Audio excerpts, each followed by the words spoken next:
So, good evening, everyone. We are back again. This is a brand spanking new show on the channel.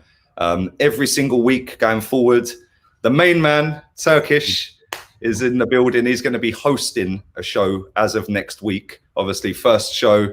I thought, right, I can't just throw him in to all you vultures in the chat. Although, to be fair, they've all been asking for you, bro. I can't lie. And tonight, I'm going to host it, obviously. But every week this month, I will be sat on here as a guest on Turkish's show. But welcome, man. Appreciate it, bruv.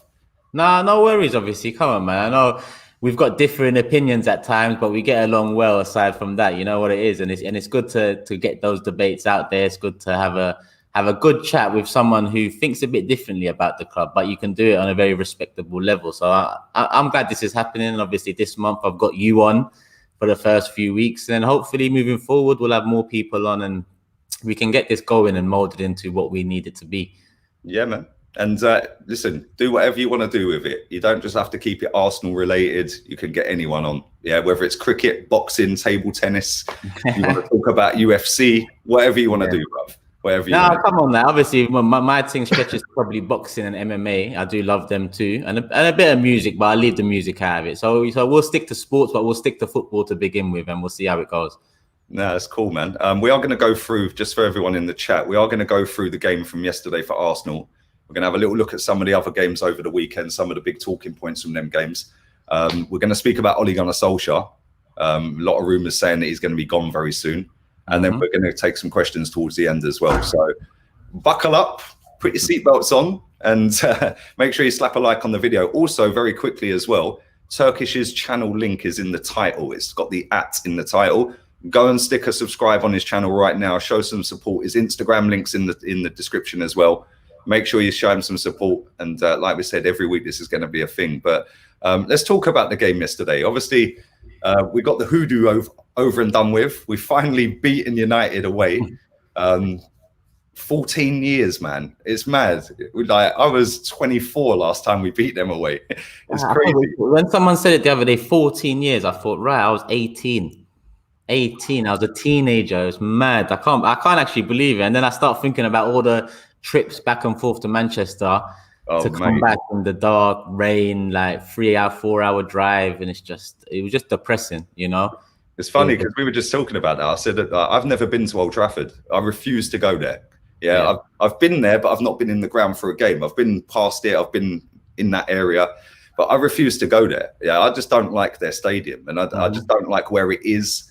Like, I've been to Man City, obviously, we've been there. Yeah.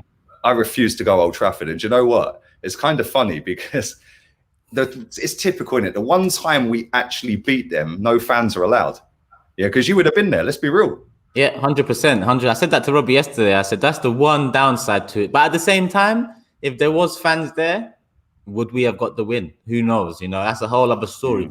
I'm just glad that hoodoo is lifted off our shoulders. You know, because every big game we go into away from home, it's always, Arsenal haven't won away from home against the Big Six in 5 years. It was going to be 6 years in January. So we were just around the corner from it being 6. So luckily, that's off our shoulders because we needed that. You know, we've got enough things over our head and enough clouds over Arsenal to have them little ones there too. And do you think, go on, sorry, go on, man. At least that's done. That's what I was going to say. No, I was going to say, do you think like, the players that we've got now that went there and won that game yesterday, do you think that hoodoo was in their head? Because obviously none of them players were here playing at the club when we last beat them. Yeah. Are any of the players here when we done Man City nearly 6 years ago? Bellerin, maybe? Bellerin was here. Yeah. Ozil obviously wasn't in the squad. Yeah, I think that's probably it. Yeah. So maybe Bellerin, but Bellerin didn't even play that day, I don't think. I don't know. I'm trying to think back, but did we have Sanya 6 years ago, or did he leave? What was it, 2014? I left a lot long before that. Yeah, well, to be honest, it is what it is. Yeah, I think we probably have a couple people in and around the squad. I think El Nene might have even been in and around the squad at that time. I'm not too sure, to be honest. But if it was on their minds, let's say a Bellerin, for example. I think Bellerin played very well. I think that was probably one of his best games in a very, very long time. Yeah. You know, defensively, he done well. He done his job. And on the attacking side, he picked up good positions. He could have got a couple assists. I think Saka should have scored the header or done better at least. and he won the penalty. So what I do see there is that even if it was in their minds, Arteta managed to kind of get it out of their mind for the game, and it worked for the game. It worked, you know. For the future, who knows? Because we didn't see enough attacking quality and intent yet again. But also we know that problem kind of stemmed from above too. Well, yeah, exactly. I was saying this earlier because a lot of people got on my case because obviously, you know, my thoughts on Arteta, bro. Yeah, like, and I've been on it, like proper on it. And obviously after the game, it's always the way with social media. And after the game, everyone just bombards you. What are you saying now? What are you saying now? But I looked at it like whilst I was doing the game watch along, like I thought we played extremely well without the ball.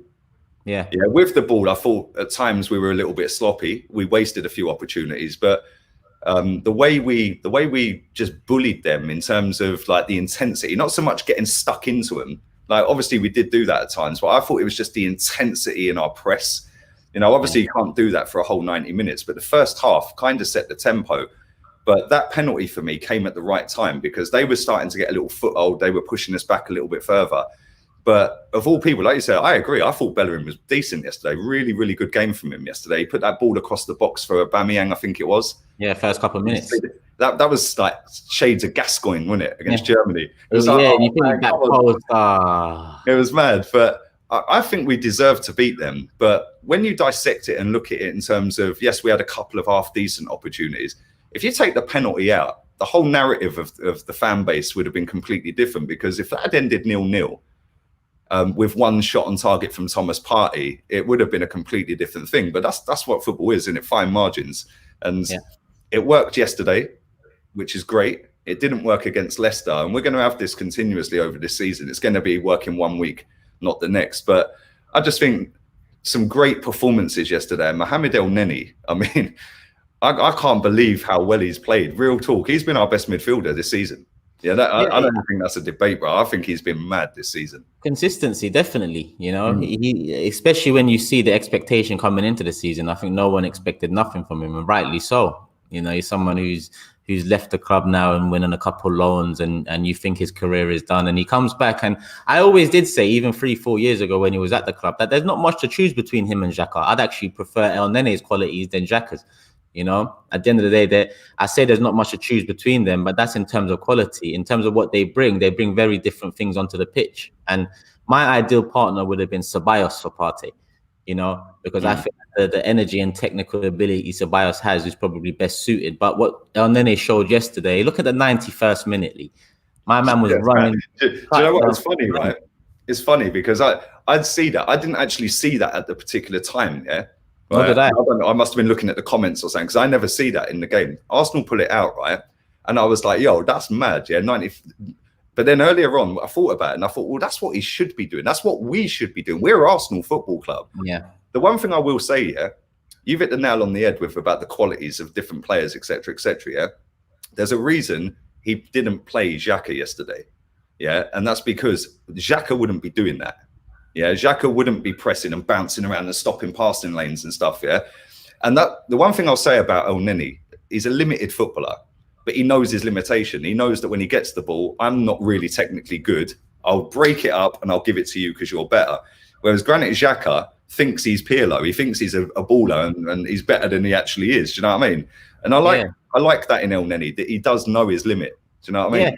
He does know his limit, and the thing is, I think he exceeded his limit yesterday. I saw him breaking the lines, running through the Man United midfield. They were so poor in the middle yesterday. I think that's both testament to the partnership of Partey and El Nene, and I think partly down to Solskjaer and his tactics and some down tools. Because if El Nene is running through your midfield and you've got a Pogba in there, Fernandes in there, Fred in there, then you've got real problems. But he done his thing, and at the end of the day, I feel like El Nene, mentality wise, I don't think you could ever doubt him. He always has put in 110%. It's just quality wise, you tend to look at him over the years and think he's not good enough for Arsenal. But who has been good enough for Arsenal in recent years? You know, not many. Exactly.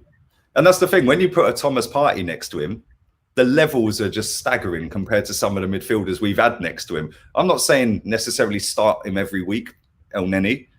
But if we can go and get somebody next to Thomas Partey who can do what El Neni's doing, but maybe chip in with goals as well, because he don't score. Like but then keep him maybe as a backup.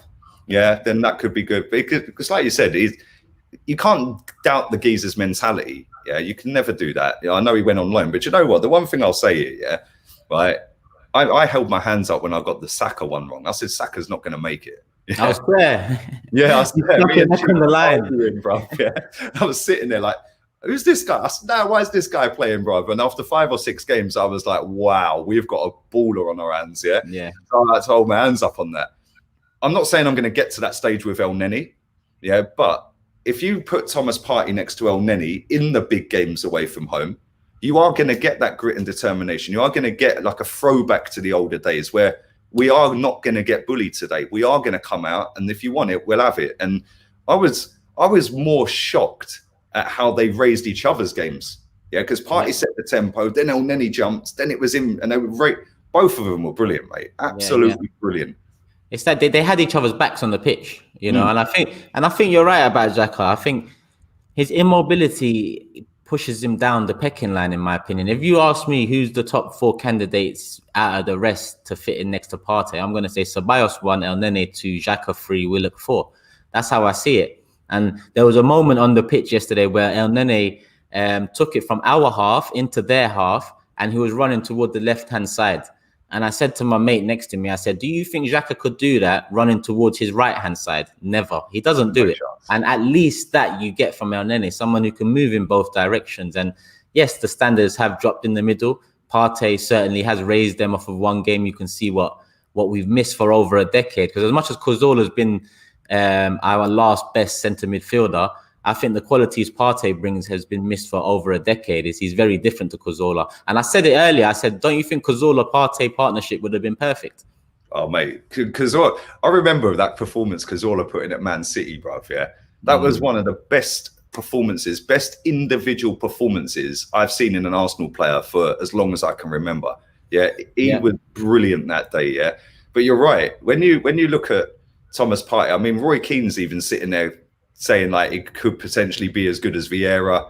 He's got a lot of the qualities, etc., etc. He's played with Vieira, like against him. Yeah, he knows what he brings to the table. Thomas Partey yesterday is the complete midfielder. I'm not trying to get too carried away with him. It's only been a few games here, but I've watched Spanish football. I've watched Atletico Madrid. I see him. I know what he can do. Yeah, but you need a Cazorla, you're right, Cazorla next to him, which is why we're so desperate for us to go and get somebody in January to go and fill that. Because if you do get somebody, maybe Isco's available on loan, perhaps. Yeah. Awar was the one they seemed to be going for, and I don't know much about Awar, and I don't think many people do. I think obviously late on in the season, the Champions League and whatnot gave people an insight, and as soon as Arsenal is linked, you know, everyone does their quick YouTube research and thinks they know about him, but the qualities he possesses certainly is what we need next to Partey. You know, whether he'll be the one or not, like you said, Isco's another one. I think that should have happened 3-4 years ago. I think it's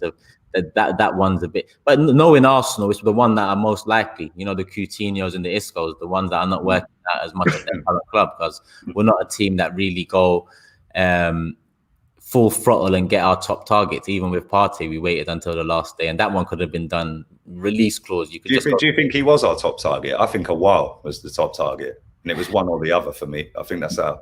I actually think. Well, it came out that Edu wanted Partey and Arteta wanted Awar. That was a rumor that came out recently. In my opinion, Partey had to be our number 1 target, but it did look like Awar was, because until Awar was off, that's when we went back in for Partey. If Partey was our number 1, surely you would have wrapped it up early and then got the fans a bit excited earlier on in the transfer window. Leaving it to the last minute doesn't work well for them until they bring out that whole PR machine and there's all these dances going along and whatnot. and then it seems that we've done the thing, but in reality, we really didn't. Mate, when we played Leicester, did you hear the music we come out to? It was that tune, innit? Yeah. And we lost. It was like, that's just typical Arsenal, isn't it? Big it all up, hype it up, lose. Yeah. It was mad. 1-0 at home, and you just think, it's not what we need right now. Nah, it's frustrating. Who was your man of the match yesterday? El Neni. You know, I think El Neni and Partey, for me, I gave them like a 9.5 out of 10 in my player ratings. But I think because I expect what I saw from Partey and I didn't expect what I saw from El Neni, I think he just trumps it. Yeah, see, let me ask you this as well, because there was when I see the starting 11, yeah, I was kind of happy with the starting 11, apart from Holding. I didn't think Holding played great yesterday. I've seen people saying he was brilliant. I don't know, maybe I just didn't see him do anything great. I don't know. I know we kept a clean sheet and all that. Other than Willian starting and not Bellerin, Holding, sorry, I was well happy with that team pretty much. I was like, wow, he's actually got the balls to drop Xhaka finally, yeah? Yeah. But what I wanted to ask you, obviously, Willian started. I think he's played pretty much every game for us in the league now, yeah? Whether it be coming off the bench or playing from the start. What do you think we're going to do with Pepe? Because I personally look at Pepe and I think, right, you can actually score goals. He's been involved in over 20 of our goals since he's been here. And I don't think he's ever played more than 6 games in a row. 5. There you go. It's mad. It's mad. What do you think we're going to do with him? Because it must be frustrating for him that he scored a banger the other night, gets subbed, and I'm sitting there thinking, right, well, he must start on Sunday. And then he's benched and don't come on. Yeah. I don't know, because when I see Pepe play for Arteta, I do see someone that's working a lot harder than he was when he first came to the club and introduced to the first 11. I see someone who tracks back more. He's not efficient at it yet, but he's someone who's learning. And like you said, he's played a hand in 20 goals since he's been here. He brings something that nobody else on this team can bring. And that's top tier dribbling ability. Now, obviously, it's one thing having it, and it's another thing making it work in a system. At the moment, our attack in general, all across the board, has been poor. Obviously, Oba stands out because he's the one that gets the majority of the goals. He's the captain. He's the one, he's the leader. And I get that. But with Pepe, it's a bit different because Pepe was introduced to this poor attacking transition and fluidity. Oba came at a different time. Oba's had a few years in the league to adjust, to stamp his authority in the team, to become the man. Whereas Pepe hasn't really had even the opportunity. Without having 5 games in a row, I can't really accurately judge a player.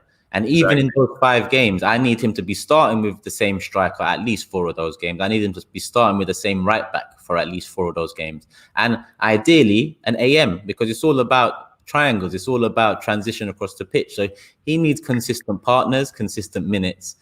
But at the moment, if you're asking me what's going to happen with him, I think it looks like in the long run, we're going to cut our losses. Same way we did with Torreira and Guendouzi. If he doesn't break through this year, I expect Arteta to proactively try and, move him on, because at the end of the day, we're not a club that spend. So if we've got someone with some sort of worth there, we're going to need to do business. And I hope it's a quick turnaround if they do realize their mistake. If it is a mistake, because I can't say that yet. Yeah, see, I agree. I think on his day, I know it's a stupid thing to say, everyone has their day, but on his day, I think he tricks himself sometimes. I think he overcomplicates things every now and again, but I think he has got the ability to be genuinely top class. But like you said, he needs consistent games, 10, 12, 14 games in a row. Play him in every competition for the next 6 weeks. Just play him. And then at the end of that, sit him down if he's been poor and say, yo, I've given you an opportunity now. You ain't really rose to the challenge. You're now benched and William's back in, It's demoralizing, isn't it? Even for us fans, let alone him, because you just feel like every time you see a glimpse of something, he doesn't. Well, mate, it's every time he scores. I swear, every time that geezer scores, he's benched the next game. Yeah, it feels like he doesn't get it feels like he doesn't really get the chance that I feel like as a player he deserves, and I feel like as a player we lack what he brings so much that we need to make it work. It can't be Willian in the long term. It needs to be Nicolas Pepe. So. We need a bit more clarity on the matter too, because Arteta's usually quite open with things. He usually tells it as it is. So I hope in the next few months we get a bit more clarity on Pepe and why he hasn't got the consistency, because we got that with Ozil. He came out and said the board are supporting him and backing him. So he's been open and honest about everything so far. Well, let's see about Nicolas Pepe too, because that is the next big one to answer. It's a year and a half in nearly, and he's not. He's not played more than 5 games in a row. The highest ever transfer. Like, what's going on? How much do you think we could get for him if we was to sell him? Obviously, we're not going to do that in January, but obviously, some will be though. Probably 35 mil. We're probably going to have to get half of what we made. Lost, man. That's a massive loss. Probably a loan with an option to buy, not even an obligation. I think a team's going to want to see whether he is the quality we saw before Arsenal or whether he is now this. And it's going to be difficult to get rid of him. I don't think his wages is that damning. So on that side, it would be all right. Because of what's happened over the last year, if he doesn't pick it up and it doesn't work out, I'm praying it does, because I like Nicolas Pepe. And like you said, on his day, I love him, because it's something we haven't had for so many years. And if it can work, then I'm all for it. But at the moment, it's not working for one reason or another. I'm not sure. So we'll see. It must wind him up as well, because obviously he's come to a new country. He's had 3 managers since he's been here, right? Yeah. Obviously, he doesn't speak the language. It helps that he's got French-speaking players around him. But then you play, you score, then you're benched. You play, 2 weeks later, you score, you're benched. It must drive you mad knowing that even if I score, I might still be benched. Yeah. Then you must look around and see players like Xhaka starting every single week, and you're just thinking, raw, bruv, like, what have I got to do? Yeah, what's going on? And not only that, I mentioned the players around him too, because look, he's been here, 15 months? He's played in front of Bellerin, Cedric, and Ainsley Maitland-Niles, and I'm sure he's played in front of, Socrates too. So that's 4 right backs. He's played next to a Willian, he's played next to a Lacazette, he's played next to Nketiah, he's played next to Oba Martinelli. 4 or 5 different strikers, attacking midfielders. He hasn't had the chance that, let's say, you see when Tierney came in and the Saka's embedded. Now we see on that left-hand side, Tierney, Saka, Aubameyang. You see some sort of a mode of attack, a transition starting to happen, and it's a threat, especially when Oba peels in behind and Tierney gets the chance to whip it over. Obviously, when he's on the left side of a free, it's a bit more difficult, but we have seen it work and we're going to see it again. But on the other side, we haven't got that. Even down to Gabriel. Gabriel's a left-sided centre-back. So when we go to a 4, it's going to be Gabriel, Tierney, and it's going to be Oba up on the left, or it's going to be Saka on the left and Oba up top. I'm very happy with that left side. But when you move to the right side now, that's when you've got Luis Bellerin, you've got Cedric or Holding. None of them are really good enough, and then you move forward, and what have you really got on that side, aside from Pepe? Yeah, Willian and Reece, that's the backup options, really. Yeah, and Reece is a good backup. I like Reece, 20 years of age. Hopefully in the next 2 years, he can improve and develop, because who knows, we might have him there ready to take over if Pepe doesn't work out. But the development needs to start, showing, I think, this season.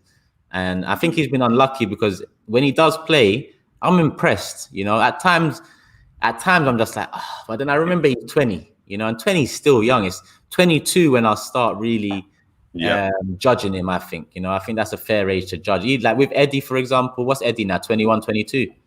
Yeah. And that's why I judge him the way I do, because I haven't seen enough from Eddie. Well, the question that needs to be asked to Arteta, in my opinion, on that whole Eddie situation is, what do you see in Eddie Nketiah as a striker that you don't see in Aubameyang? Because Aubameyang in and around the penalty box is probably the best in the league. Yeah, with movement and stuff like that. But I don't really get it with Eddie, if I'm honest. I genuinely don't, mate. Nor do I. He wasn't good enough for Leeds, And if, regardless of that, now, you see Patrick Bamford's hat trick.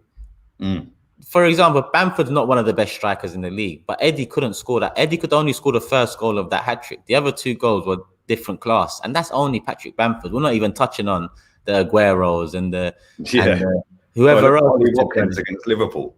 Yeah. Yeah, exactly. He wouldn't have scored. He wouldn't have scored two of them 3 goals. No, that one where he pinged it in the top corner, that Ollie Watkins against Liverpool. What a goal! That second goal, where he chops inside, bosh, top bins. But it is a problem, that position, for us, I think, as well, because Lacazette's going into his last year in the summer. So we've got this whole Aubameyang situation all over again with Laka. For me, bin him, not good enough. Yeah, I keep winding everyone up. I keep calling him the French Tammy Abraham. Because he'll go on a run, then he'll disappear, not score for 6 weeks. Then he'll go on another little run, then he'll score. It's like, come on, man. With Lacazette, listen, I'm the same, Lee. I think I've given enough chance and I've hoped enough for it. I've given the benefit of the doubt for a long time. And I just feel like he hasn't grasped the opportunities that he's got. It's not like he's lacked opportunity. Where I look at Pepe, who's lacked opportunity, I think Lacazette's had ample opportunity. And in my opinion, going into his last 2 years, which is something we said we won't do last summer, and we've done with 3 players since, which doesn't make sense to me in itself. But going into the last 2 years, in the summer, we're going to look to move on, because there's no point tying him down to another 3 years. There is not much value there anyway, especially in this climate. And in my opinion, it hasn't worked out. So next summer, he's going to have to be sold. You know, I like him as a man. I like his connection with Oba. But this is my football club. It's not my favorite TV show or my favorite reality show. Like, this is a football club. It's about the football, not about who's mates and who's not. And it just hasn't worked out. I look back and Lee, keeping Giroud would have been better. And it hurts me. I totally agree. I've said this. If you want to hold up, man, Giroud's your guy. We never rated Giroud, bruv. Yeah, but now when you see Laka in that position, he's always running back towards the halfway line as the ball's coming this way. He can't hold the ball. He's always right. Yeah. Yesterday, he was just rolling around Old Trafford, bruv, like playing roly-poly. Yeah. If you're going to get a guy in to do that job, you need to have a Giroud-type guy. For me, I don't think we play to our strengths anyway. When you look at Leicester and Villa, they've got a quick, pacey striker up front that can score goals, yeah? All types of goals. They play him in over the top. So their strikers running towards goal, not running back to collect the ball and knock it around the corner.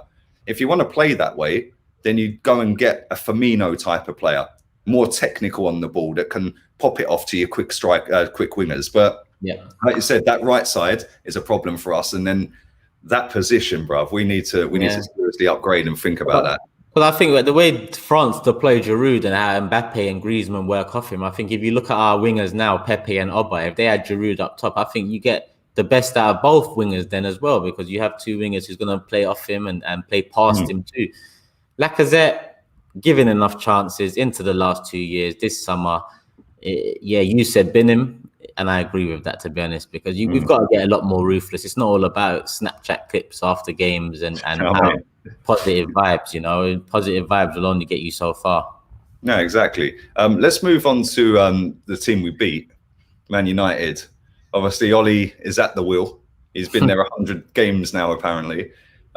This season, I think they obviously scored it. I think they beat Brighton after the full-time whistle went. Oh, yeah.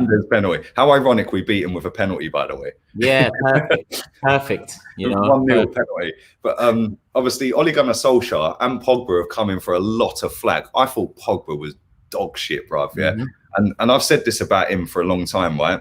When he's on it for 2 months of a season, he's probably the best midfielder in the world. I think Kevin De Bruyne is. Yeah, but when he's on it, if he did that for a whole sustained period, he would be the best midfielder. Yeah, he don't want it. And then you look at the manager. When he put the team out yesterday, I thought, okay, Fred, McTominay, he'll give you the work rate. Fred's been their best midfielder this season. Pogba and Fernandes. I was worried about that. I thought that's got a bit of everything, yeah. But then when I see him play, I was just like, boy, this lot ain't playing.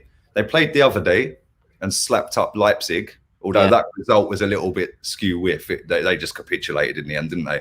But with Pogba and Ollie, there's a lot of talk about Pogba wants out and then he don't want out and this and that. I want to ask, what do you think about Pogba in your opinion? And then what do you think is going to happen with Ollie? Because there's a lot of talk of Pochettino.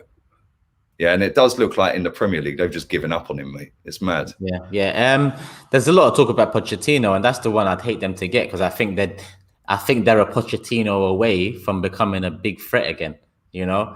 Today, they was linked to Ralph Hasenhuttl, Southampton. I think his odds dropped from 100 to 1 to 9 to 1 or something today for some reason. And that's another good option, but Pochettino is the one I'm wary of. And I tell everyone that as much as United are effed, they are one good manager like that away from being on another level to us. You know, their problems are very different to ours, and ours is a lot more long-term, you know, it's a lot more integrated. But obviously with Ole and Pogba, I think if you ask me what player I'd take from Man United, because we need creativity, I'd take Van der Beek. But prior to Van der Beek, bruv, agree. Yeah, prior to Van der Beek, it would have always been Pogba. And if Van der Beek wasn't there now, it'd still be Pogba. I think Pogba is a different player to Fernandes. I know Fernandes has been a lot more productive recently, but I think, like you said, on his day, Pogba is one of the best midfielders in the world. He hasn't had his day consistently at United, especially. But I think it's similar to us, where he hasn't been given the best platform, like some of our players haven't been given the best platform. You know, they're a bit of a mess, like we've been a bit of a mess. But he makes himself an easy target too, because he did give away the penalty. He did play poor. You know, the whole team played poor. But when you give away the penalty, when you're on a lot of money compared to the rest, when you're the name like Pogba is, you're gonna be out for scrutiny and criticism, and I get that. But I do look at Ole and think most of the problems there stem from him. I feel like they've got enough quality there and a good balance across the team to be doing better than what they are now. That's why I say they're just a manager change away. So with Pogba, I think it's been an up and down 4 or 5. Well, how long has it been? 4 years at the club. I don't know how long he's been back at the club, but it's been up and down. He's shown spurts of 20 games consistent, but if you ask me, flop or not, for the price tag, he hasn't lived up to expectation. But United haven't lived up to expectation either. It's similar to Pepe in a sense, more short term, where I can't really judge Pepe accurately when you haven't really given him the platform you need to see if the player can work. United have tried a bit more than we have with Pogba because they got Matic in, Fred in, Van de Beek. Bruno, They've got a lot of midfielders in over the last 4 or 5 years, but I don't think it's the right ones, you know. Even this summer, surely Partey would have made more sense for Pogba. Mate. Yeah, they didn't need Van de Beek as such. They did, but they didn't. Yeah, a DM or a box-to-box was more important for them. I know they've got Fred, but if you put Thomas Partey in that midfield, bruv, with Pogba next to him and Van de Beek, or Pogba and Fernandes, or you could sit Pogba down, you could put Pogba in a number 10. Pogba was playing with a diamond yesterday. I was like, what the fuck are you putting him out there for? Like, he's not a left-sided on a diamond type of player. It's just, you're right. For me, Ollie, I'm not one to sit and slag off other managers and that, and other teams and stuff, right? Because it always comes back on us as Arsenal fans. Yeah, definitely. He is fucking useless. Yeah, I'll come to that as well, because I'm the same as you. We are the way we are. Yeah, look, our opinions differ, but we are the way we are because we've seen it all before. We're not going to get fooled by anything, by any of these old tricks again, you know. So I get that. But with Ole, I think it's come to a time where even like what you just said, I can hold my hands up and confidently say he's trash, and they're not going to go nowhere with him, you know. And I don't think that will come back and bite us, because as much as he puts together a few wins here and there, where are they 2 years into? Like you said, 100 games in. There's no direction there. There's nothing. Nothing's improved since he's come in. They really need to look into a lot more than a few wins like they did in appointing him to their next manager. Pochettino and Hassan Hutel, 2 top targets. Nagelsmann, another top target. You know, look at what Klopp did for Liverpool. Look at what Pochettino did for Tottenham. It's funny, right? Because when Emery got sacked, there was a lot of talk about, would you take Poch? Would you take Poch? Yeah, and at the time I was like, no, I wouldn't. I wouldn't take him. What's he won? Why would I take him? Right, but now when you look at it now, and obviously my thoughts on Arteta, right? I sit there and I think, do you know what? If he took that team, Tottenham, to a Champions League final, I can't believe they sacked him. To be fair, I'm shocked they sacked him. I got a lot of stick for that because I said Pochettino in. I said straight away, imagine Lee, look at the Sol Campbell story. Imagine Pochettino now, and I agree with you, he didn't win nothing at Tottenham, but imagine we brought him in and he returned us to the top of London again, and he won stuff. And it's a better story than Sol Campbell. You sacked your best ever manager. He came and won stuff with us and took us. You know, we'd be gleaming. But like you said, you know, this club's not run properly. No, it's not. Listen, there's 700 people watching this live. Do absolutely hammer the like button up. Do follow Turkish on his YouTube channel. The link is in the title. Click on the @ it'll take you straight there. Press subscribe. And also on his Insta. This is going to be a regular weekly show every week. Next week, I'm going to be the guest. Turkish is going to be taking the lead from then onwards. I will be on every week for the first month, this month. Then it's up to Turkish to do what he does best, and that's talk about anything, man. Because I've seen you on Rance's channel talking about all sorts of stuff. And, No, I like I said, I love boxing, I love MMA, I love music. There's other things in life I love, you know. I've got strong opinions on a lot of politics and things like that too, but I tend to keep that away from it. Keep that off it. You know how the internet can get with all that. It spirals out quick time on politics. That's why I don't get involved in it, mate. You're right. I've got strong opinions, but I don't get involved in it online, you know, amongst my friendship group and whatnot. I will, but it's not worth getting involved online because there's a lot of people that take offense. There's a lot of people that, you know, they don't like to hear other people's opinions. We get enough of abuse over the football stuff alone, let alone if we start talking about politics. So boxing, MMA, music, Lee, we can talk about it all when we move forward. Obviously, this is the first episode of many.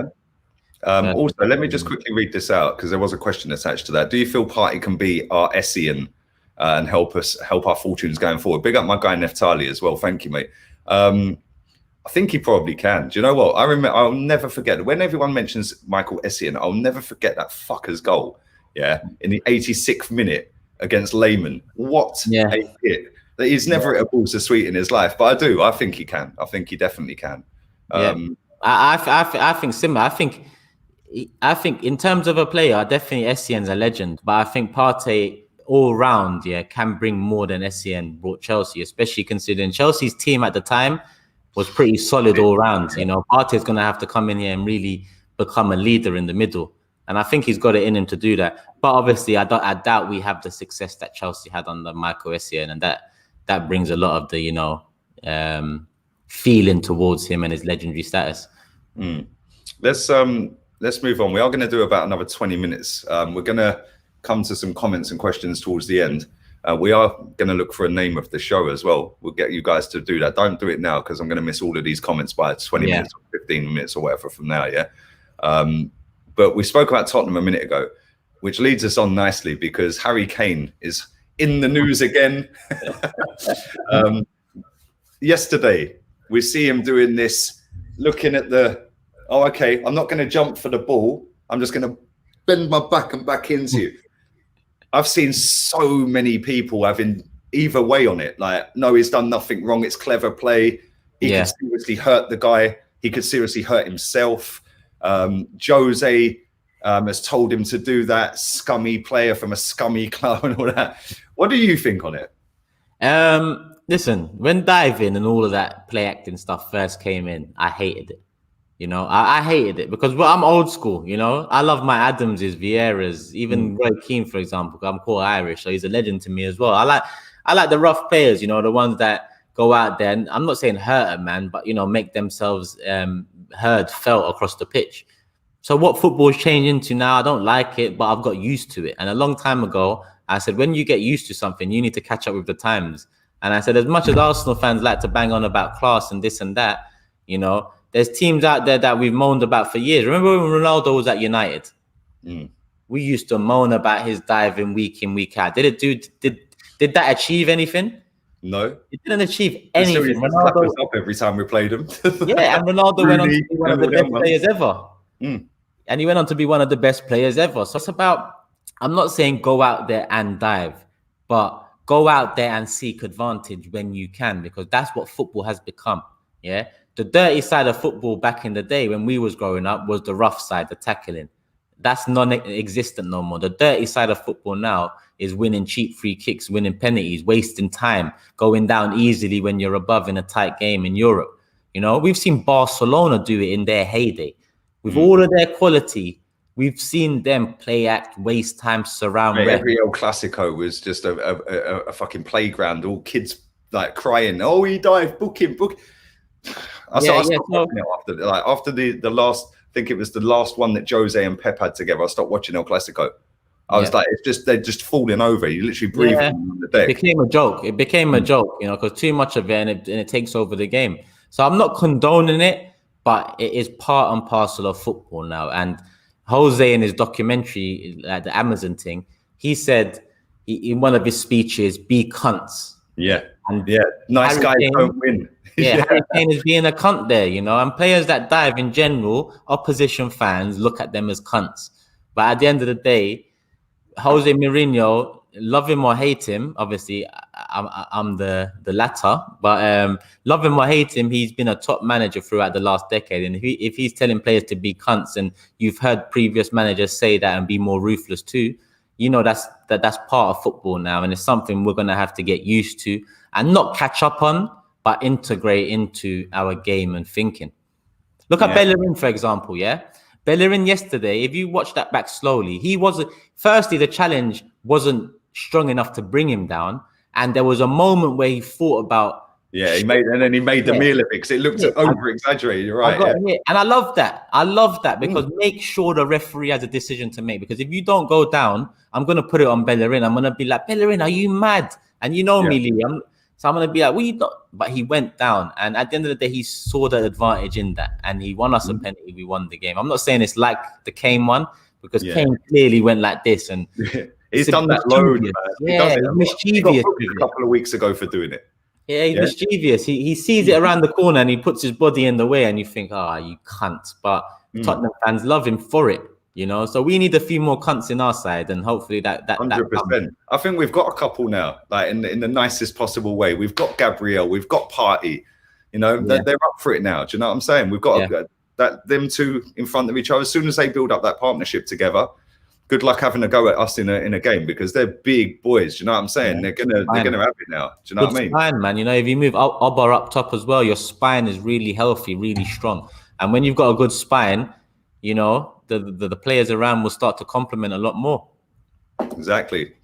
Let's move on to Everton. Oh, obviously, Ancelotti, that was my pick. That's who I wanted. Ancelotti. When Wenger went, that's who I wanted. Yeah, that's fair enough. Get Vieira in as a number 2 with him. Train Vieira up maybe. And then obviously after Arteta went, I love Jose, by the way. I hate that he's at their lot, man. I just look at him and I think, you're everything we needed at Arsenal, man. Like, you know, I'm against that. You know, I think he's done. I think Real Madrid towards the end he started losing it. He came to Chelsea, he won the league, and at that time the league was up for grabs. You know, you make the right signings like a Fabregas and Costa, you know, you're up there, and that's what he did. He won them the league, but it ended sour at United. At the time, it looked like, you know, it wasn't the best of experiences, but United tend to look back and think, actually, he won us a couple of trophies and finished second. Yeah. But to me, in terms of his style, it became stale. It's interesting to see whether he can change it up at Tottenham, because he has become a bit more expansive. But I want to see in the next year or two. Lee, it's a perfect combo to burn for me.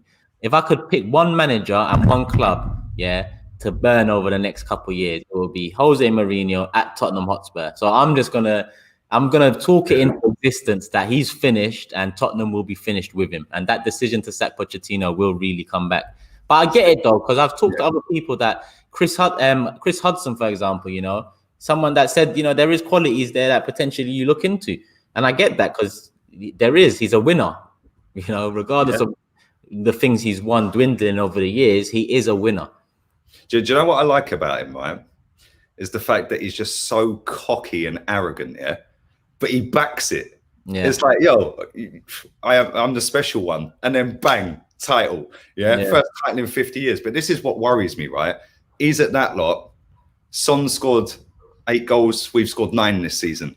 Bale comes off the bench yesterday, scores the winner. Kane's banging in assists and goals. Their defense, they got Alderweireld, quality centre back, man. Their midfield, they got so many options in that midfield. And then they've obviously got Lucas Moura, Bergwijn, Celso. They've got Lamela. They got a decent squad, mate. And I'm sitting there thinking, right, it's 50 odd years since that lot have won the league. This league so far has started off a little bit Leicester City title winning season. I'm sitting there thinking, do you know what? We'll all just have to deactivate if that lot win the league under him. Do you know what I mean? Listen, when they was in that day, the Champions League final, I was shitting myself because as I know Liverpool on another level to Tottenham, but you know, in one-off game, anything can happen. As soon as that penalty was given, even though it wasn't a pen, I was loving it. Because it was early on, and it you know, calmed my nerves a bit. But I haven't been that nervous about a football game since maybe the Arsenal Champions League final, you know, which is fucked, and it's not even my team. But I knew if Tottenham win the Champions League, I am done. Forget it. You know, that's where our club is, bruv. Our biggest wins are other teams' losses. Yeah, you know what I'm saying? Like, that's how far we've slipped, man. It's crazy. Very sad now. What it's become. Let's come to some of you guys in the chat. Big up everyone watching. 700 people watching, so thank you very much for that. We're on Facebook as well, so big up everyone watching on Facebook and Twitch. Do smash the likes. Everyone's spamming the chat saying Leicester are 4-1 up against Leeds. That's a great result for them. I just see now. Cengiz in there, got another assist for Vardy. Big up the Turkish man there. Obviously, he got the assist against us, for fuck's sake, too. Mate, that's Hillemans, and I'm going to butcher his name, Cengiz under. He'll probably be better. Cengiz. Yeah, so you basically, with Turkish, there's a C, and then it's got a little thing underneath. And that means it's pronounced like a J. Okay. Cengiz. Don't worry over this year, man. I'll teach you Turkish, man. No, that's fine, man. That's cool. Do you know, mate, I can't even speak Spanish and I've lived here for a year. It's mad. But yeah, we're going to take some of your comments and questions for a few minutes. Also, spam the chat with some names for this show. Yeah, because this is going to be regular every week. Like I said, for anyone who has joined late, for the whole of this month, from obviously today's the first time. So I thought, right, I'll slowly get everyone used to it, get people knowing that it's going to be moving forward. As of next week, Turkish is going to host this on his own. You can have guests on, whoever he wants, any sport, anything he wants to do. I'll be on for the next, 4 shows I think there is this month after this one. It's 5 4 more. It's going to be every Monday or Tuesday, depending on if we play on that day. Because obviously, if we're on Monday night football, I've checked the next 2-3 weeks, and we're good for Monday. Happy days. There we go. Yeah, we're good. So yeah, make sure you subscribe to this channel. Make sure you stick a like on the video. Make sure you subscribe to Turkish. His link's in the title. It's got a little @ there, Turkish London TV. Click on that. It'll take you straight to his channel to subscribe. Also to his Insta. The link is in the description. A lot of people are asking me where they can get the hat from. The hat, foreign currency. So if you search foreign currency on Instagram, I think they got a website too. But if you search foreign currency, you'll find it. Your hat game's strong though, I can't lie. You must have hundreds of them, bruv. It's part of the brand. You see my logo's got a hat in it now as well. And I got my 9 to 5 too, Lee. I like to keep my life separate. And it works wonders, you know. Me with my hat on and my hat off, people won't recognize the difference, especially when I'm dressed in my work gear and whatnot. And I love to keep it like that. So I need my hat game to be strong. So yeah, I've got a cupboard full of hats upstairs. Mate, I probably should wear a hat. My forehead's huge, bruv. Like, no, you're good, man. You're good. Your hairline's still there, man. You're good. It was better 14 years ago when we last won at Old Trafford, that's for sure. Wow, mine was fucking a lot better too, mate. I could have fucking tied it up. The voice of opinion. This Joker. I don't know if you see that show I was on with Terry the other night. Oh yeah. No, I saw a clip of it. You and You already know you and it's a bit. You know what I like when I get going, bruv? I'm a mad one. Do you know what? I'm gonna pin this, yeah. Do you know what, right? This is what my missus suggested. I told you, innit? Yeah. Come on, man. Like, you guys can do better than this. Yeah? No, you don't need to include. It could be Turkish present. You know what I'm saying? Turkish something. It doesn't have to be the cheesy ones. Come on. Exactly. You know I'm not a cheesy guy. Like, come on, let's make it serious. The Turkish lounge. Like, you can put the Turkish bit out if you want, guys. Like, we want to get a proper name, man. We want a proper name. Make sure you not continue after and comment it when it gets processed. So obviously we're going to lose the live chat, but process after and comment it so we can see and who gets the most likes. We can go off that too. Yeah. We'll do that. What I'll do is I'll put a comment in and I'll pin my comment and just say, put your channel name in the replies. The one with the most likes, we'll go with that. Yeah, definitely. Ozzy Greener said something like fact check show or something like. Yeah, we got some good opinions there. So just put it in the comments and we'll do that. Yeah, man. Let's see what this comments are saying. Big up all the love as well. This is mad. This chat's been sick. Fair play to you guys, man. Even on Facebook and all that, it's been wicked. So thank you very much. There's a lot of good suggestions. I'm just laughing at for Turkish blinders. Do you know, I just see that. Yeah.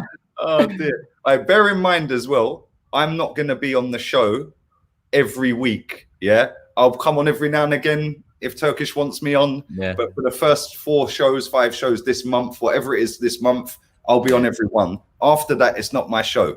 So make sure when you put the name in, it doesn't include Lee. It doesn't include, we can have Turkish here, but preferably not. Yeah. It can be Turkish Presents and then a show name. It could be something like that. Yeah, you know what I mean? So yeah, the Voice of Facts show. Yeah, well, there you go. There's one. Trust the facts. Look at this Joker. Beard talks. Abhishek. You lot are mad. You lot are crazy. Listen, we should wrap this up, man. We've been going 50 minutes. But that flew by, you know. That flew by. It does. Last time was what, an hour? It just boom, it went quick. But, definitely, man. But no, thank you for this, mate. I appreciate it. Thank you to everyone who's shown love in the chat as well. And listen, if you're not subscribed to Turkish's channel, go now. Hit the @ in the title. And facts, not feelings. That's a good one, that, isn't it? Yeah, that is a good one, you know. That is a good one because they're really. That just wind people up as well. That'd be great. That's a very good one. Make sure you put that in the comments after. I want to see the reaction to that. Give us like 10 minutes or 5 minutes or so once it's processed it, and we'll be out. But listen, go and subscribe to his channel right now. Follow on Insta. The link is in the description for Turkish's Insta. You can go and follow Twitter if you want, but I didn't put the link in for that because we ain't really fussed on that, are we? Nah, man, I don't know about that world over there. Nah, mate, it's just a madness. It's worse than an El Clasico, bruv. yeah, right. 10 times. It's mental. But no, I'm looking forward to this, man. And listen, you're my guy. Yeah, you present well as well. Every time I've seen you present shows and do your thing as well, I've always rated you, man. And like I said, I don't watch many fan cams, but if I see you on there, bruv, I always watch you.